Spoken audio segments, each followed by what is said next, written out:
امام نے کہا حسن یوسف پہ کٹی مصر میں انگشت زنا۔ اب ذرا ایک ایک جملے پر غور کیجئے، شان کیا ہے میرے آقا کی، شان کیا ہے، مقام کیا ہے، مقام اور مرتبہ کیا ہے۔ امام اہل سنت نے کہا حسن یوسف پہ کٹی، یہ نہیں کہا کاٹی، کٹنا اور ہے کاٹنا اور ہے۔ حسن یوسف پہ کٹی کہاں؟ مصر میں۔ کہاں؟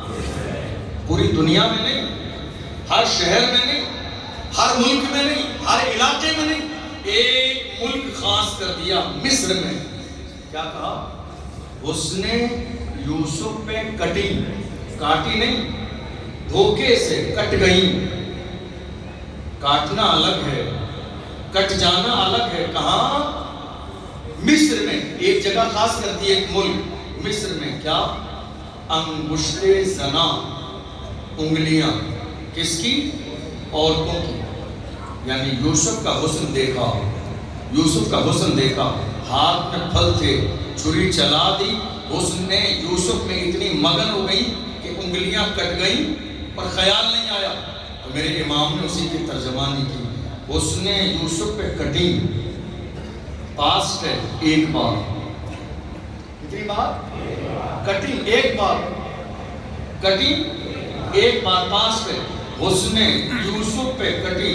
دیکھو حسن سامنے ہے، یہ سمجھ میں آئے گا مصرع، پہلا مصرع، تب جا کے حضور کی شان سمجھ میں آئے گی۔ یوسف کا حسن سامنے، انگلیاں تب کٹی ہیں جب یوسف کا چہرہ سامنے تھا، انگلیاں تب کٹی جب یوسف سامنے سے نکل کے گئے، انگلیاں تب کٹی جب عورتوں نے اپنے ماتھے کی آنکھوں سے دیکھا اور اس کے بعد کہا ما ھذا بشرا، یہ بشر نہیں ہے، ان ھذا الا ملک کریم، یہ تو کوئی معزز عزت والا فرشتہ ہے۔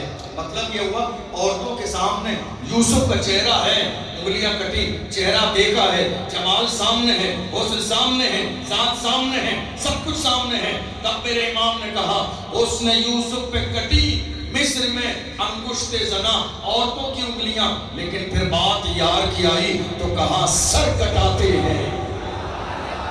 کیا؟ سر کٹاتے ہیں، سر کٹاتے ہیں تیرے نام پہ مردان عرب، سر کٹاتے ہیں یا رسول اللہ۔ آپ کی شان یہ ہے، وہاں انگلی ہے یہاں سر ہے، وہاں انگلی ہے یہاں سر ہے، وہاں کٹ گئی ہیں ایک بار، یہاں کٹاتے ہیں بار بار۔ وہاں ایک بار کٹ گئی اور یہاں کٹاتے ہیں۔ وہاں کیا کہا؟ حسن یوسف پہ، حسن سامنے ہے، یا کہتے ہیں سر کٹاتے ہیں تیرے نام پہ۔ چہرہ سامنے نہیں ہے، حسن سامنے نہیں ہے، ذات سامنے نہیں ہے۔ 1500 سال کا زمانہ میرے آقا کو اس دنیا میں آئے ہوئے گزر گیا، جنہوں نے ماتھے کی آنکھوں سے یار کا چہرہ نہیں دیکھا، وہ لوگ بھی جن کے پیر سلامت تھے وہ تو کھڑے ہی تھے، ویل چیئر پہ بیٹھنے والا بھی فخر کے ساتھ بغیر دیکھے کہتا تھا انہیں جانا انہیں مانا، میں پڑھنے سے کہا للہ الحمد میں دنیا سے مسلمان۔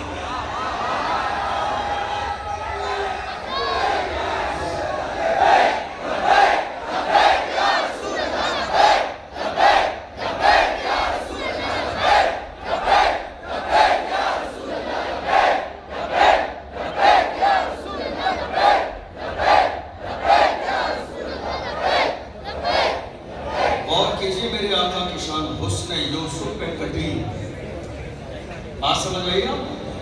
شان دیکھیے، حسن یوسف پہ کٹی کہاں؟ مصر میں۔ ایک ملک خاص کر دیا، ایک ہی جگہ کٹی، مگر حضور کا نام آیا تو کیا کہا؟ سر کٹاتے ہیں، سر کٹاتے ہیں، ایک جگہ نہیں، ایک جگہ نہیں یا رسول اللہ، ایک جگہ نہیں، کبھی فضل حق خیر آبادی بن کے، کبھی کفایت علی کافی بن کے، جب مراد آباد کے چوراہے پر پھانسی کا پھندا گلے میں ڈال کر انگریز کہتے ہیں آخری خواہش ہو تو بیان کرو، تو سید کفایت علی کافی مرتے مرتے کہتے ہیں یار کی تعریف کرنا چاہتا ہو، حضور کی نعت لکھنا چاہتا ہو، اور جب نعت لکھتے ہیں دنیا کو حیران کرتے ہیں، پھانسی کا پھندا گلے میں ہے، نعت لکھتے ہیں، فخر کے ساتھ کہتے ہیں کوئی گل باقی رہے گا، یہ چمن رہ جائے گا، پر رسول اللہ کا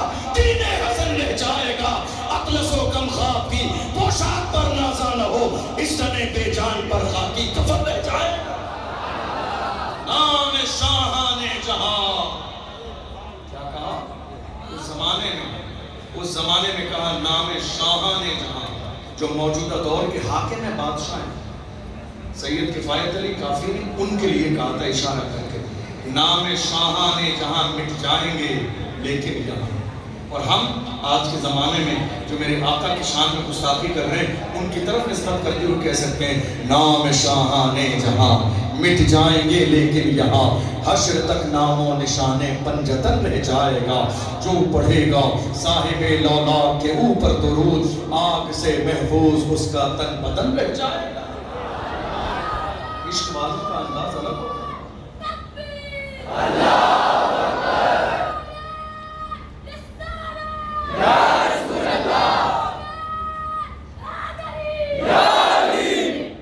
عشق والوں کا انداز بڑا مختلف ہوتا ہے۔ اور یاد رکھیے آپ اور ہم بھیلواڑہ میں ہیں، ایسا کیسے ہو سکتا ہے یار کا ذکر آئے اور دیوانے مچلیں؟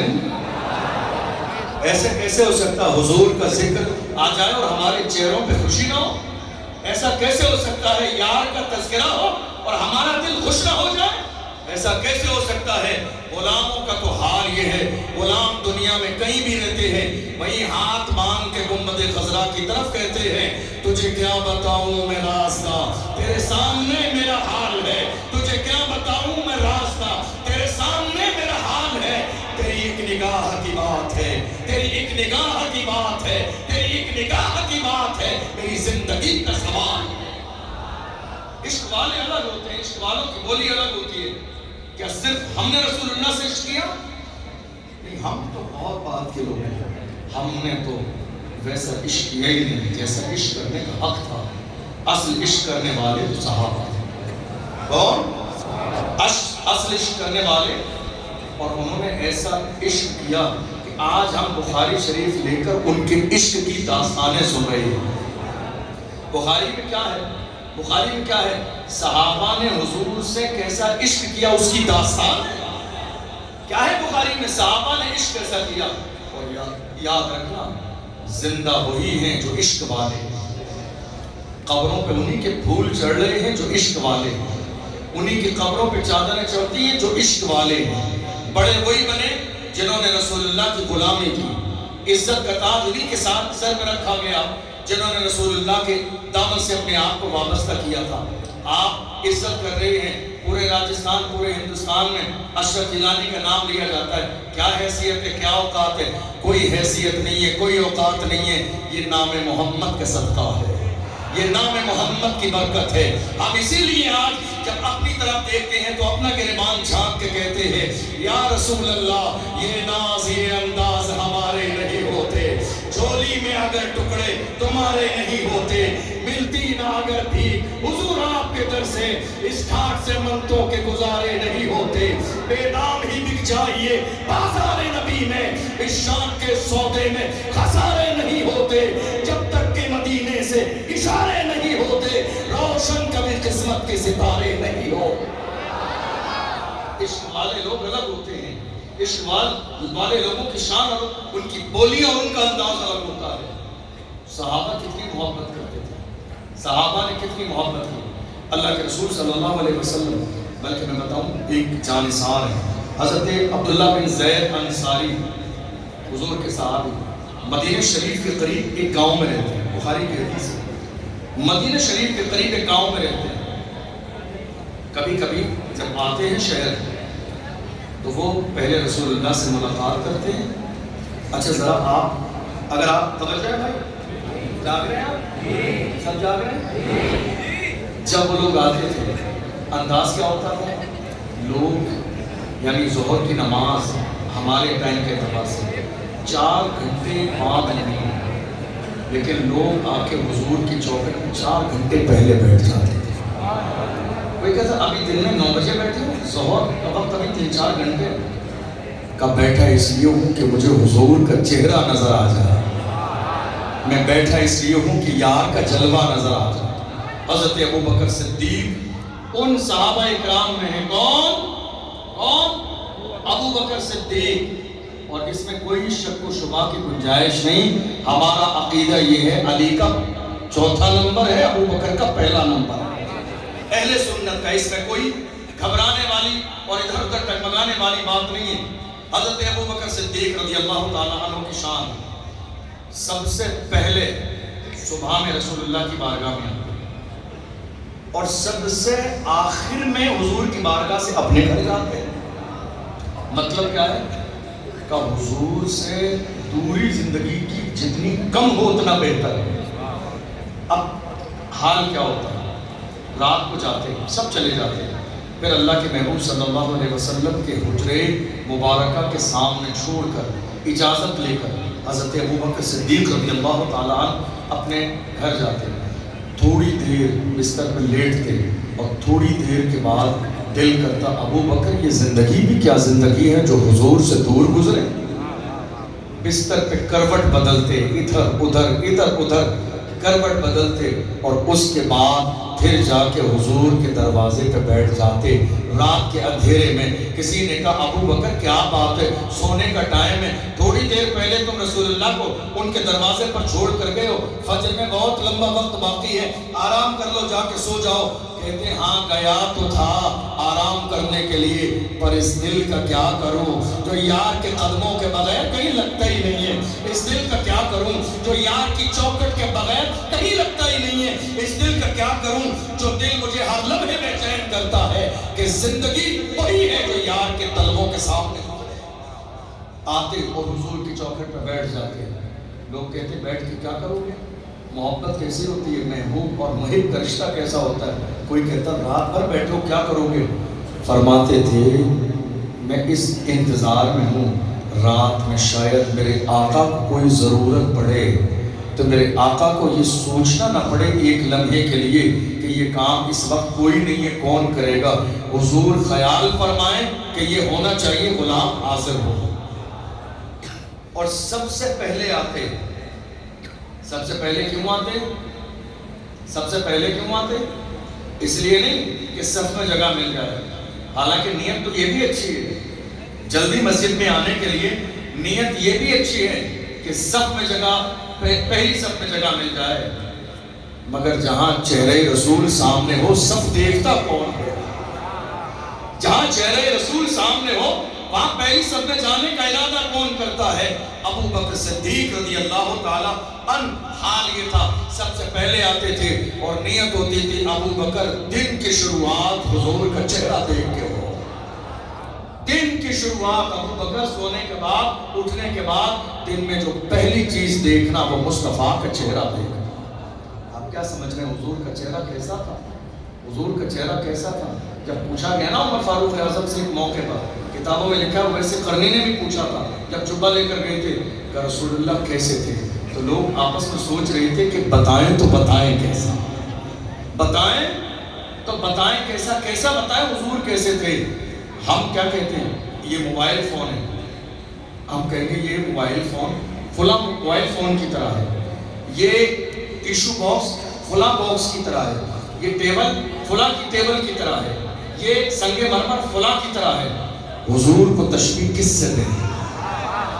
ہے کوئی ان جیسا؟ ہے کوئی ان کے برابر؟ ہے کوئی ان سے شان میں؟ معاذ اللہ برابری کرنے والا۔ ارے عاشق کی زبان سے سنو تو کہتے ہیں سرور کہوں کہ مالک و مولا کہوں تجھے، باغ خلیل کا بولے سیبا کہوں تجھے، اللہ نے تیرے جسم منور کی تابشیں، اے جانے جامے جانے تجلا کہوں تجھے، لیکن رضا نے ختم سخن اس پہ کر دیا، خالق کا بندہ خلق کا آقا کہوں تجھے۔ عشق والوں کی بولی الگ ہوتی ہے، صحابہ کا انداز الگ ہوتا ہے۔ اب آئیے چند حدیثیں پڑھتے ہیں۔ اللہ کے رسول صلی اللہ علیہ وسلم نے ہجرت فرمائی، جب صحابہ پر ظلم زیادہ کیا گیا تو اللہ کے رسول صلی اللہ علیہ وسلم نے صحابہ اکرام کے ساتھ مکہ شریف سے ہجرت فرمائی، اور ایک زمانے کے بعد اب دیکھو حضور کا اختیار پر بات کرو، بخاری شریف کے ایک ایک جملے میں ہزار باتیں ہیں۔ میرے آقا نے ہجرت فرمائی، اب یہیں رک گئے۔ صحابہ اکرام کو میرے آقا نے دیکھا کہ رنجیدہ ہیں ہجرت کے بعد۔ اللہ کے رسول صلی اللہ علیہ وسلم نے فرمایا مجھے معلوم ہے، مجھے لگتا ہے کہ تمہاری رنجیدگی کی وجہ یہ ہے کہ تم ہجرت کر کے آئے ہو تو تمہاری زمینیں، تمہارے گھر، تمہارے مکانات سب وہیں رہ گئے، یہی وجہ ہے نا تمہاری رنجیدگی کی۔ کہ یا رسول اللہ اصل وجہ تو یہ ہے کہ ہم خانہ کعبہ سے دور ہو گئے ہیں، ہم صفا و مروہ سے دور ہو گئے۔ یا رسول اللہ ہم جب وہاں ہوتے تھے، جب بھی ہمارا دل کرتا تھا کعبے کا طواف کر لیتے تھے، صفا مروہ کی صحیح کر لیتے تھے، ہمیں ایک عمرہ کا ثواب ملتا تھا۔ کہاں کہا؟ مدینے میں، ہجرت کے بعد۔ جب یہ بات کہی، اب ایسا کیسے ہو سکتا ہے کہ آقا سامنے ہو اور غلام پریشان رہے، انعام نہ ملے، عنایات کی بارش نہ ہو؟ ایسا کیسے ہو سکتا ہے؟ وہ جو محتاج ہے وہ لوگوں کا اپنا کوئی بنایا ہوا ہوگا، ہم اس رسول کو مانتے ہیں جس کے ہاتھوں میں اللہ نے کائنات کے خزانے دے دیے۔ میرے آقا نے ارشاد فرمایا، بس اتنی سی باتیں پریشان ہونے کی، اللہ کے رسول صلی اللہ علیہ وسلم نے مسجد قباء تیار کی۔ کیا بنائی؟ مسجد قباء۔ اور مسجد قباء بنانے کے بعد اللہ کے رسول نے فرمایا، او میرے صحابہ پریشان نہ ہونا، تم میں سے جس کا دل یہ کرتا ہے کہ وہ مکے بھی نہ جائے، طواف نہ کرے، صفا مروہ کی صحیح نہ کرے، اتنی مشقت برداشت نہ کرے، پھر وہ ایک عمرہ کر لے، ایک عمرے کا ثواب ملے۔ میرے آقا نے فرمایا، میں نے عمرے کرنے کے لیے مدینے ہی میں مسجد قباء بنا دی ہے، جو 2 رکعت نماز صدق دل سے میری مسجد قباء میں پڑھے گا، اللہ اسے ایک مقبول عمرے کا ثواب عطا فرمائے۔ اللہ کے رسول صلی اللہ علیہ وسلم اب تھوڑے سے دن کے بعد صحابہ اکرام کو لے کر حضور کے ساتھ کتنے صحابہ ہیں؟ تقریباً 1400 صحابہ اکرام حضور نکلے۔ مقام ذوالحلیفہ سے اللہ کے رسول صلی اللہ علیہ وسلم نے عمرے کا احرام باندھا اور حضور نے ارادہ فرمایا کہ ہم جا کے عمرہ کریں گے۔ جب مکے کے قریب حدیبیہ ایک علاقے کا نام ہے، وہاں پہنچے تو کفار مکہ کی طرف سے اللہ کے رسول صلی اللہ علیہ وسلم اور پورے قافلے کو روک دیا گیا کہ نہیں، آپ عمرہ اس سال نہیں کر سکتے، آپ کو وہی واپس جانا پڑے گا، اس کے بعد اگلی سال آئیے عمرہ کرنے کے لیے۔ اب ہم وہاں پہنچ جائیں، عمرہ کا احرام باندھا ہوا ہو، تو کیا ہمارے لیے یہ ممکن ہے کہ ہم واپس آ جائیں؟ اللہ کے رسول صلی اللہ علیہ وسلم نے حضرت عثمان غنی رضی اللہ تعالیٰ عنہ سے ارشاد فرمایا، ایسا کرو تم مکے کے اندر جاؤ۔ حضرت عثمان غنی رضی اللہ تعالیٰ، چونکہ غنی تو ان کے نام کے ساتھ ہی لگا ہوا ہے، اللہ نے انہیں اتنی مالداری عطا فرمائی تھی، مکے میں بہت سارے لوگوں کو بطور غلام آپ نے خریدا اور خرید کر آزاد کر دیا۔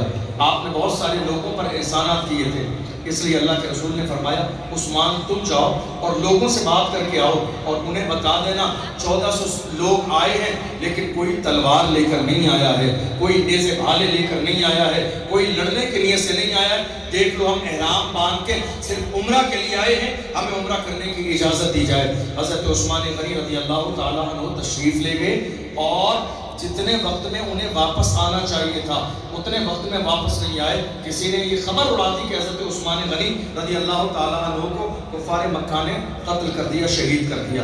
پھر اللہ کے رسول صلی اللہ علیہ وسلم نے صحابہ سے بیعت لی، جس کو بیعت رضوان کہا جاتا ہے، اور کہا ہم عثمان غنی کے خون کا بدلہ لیں گے۔ یہ تو ادھر کی بات ہوئی۔ ادھر جب حضرت عثمان غنی رضی اللہ عنہ گئے، لوگوں سے ملاقات ہوئی، بات چیت ہوئی، تو اس زمانے میں جو سردار تھے مکے کے سب بیٹھ گئے، تعلقات تھے پرانے، بہت سارے لوگوں پر احسانات تھے۔ دیکھیے عشق والے کیسے ہوتے ہیں۔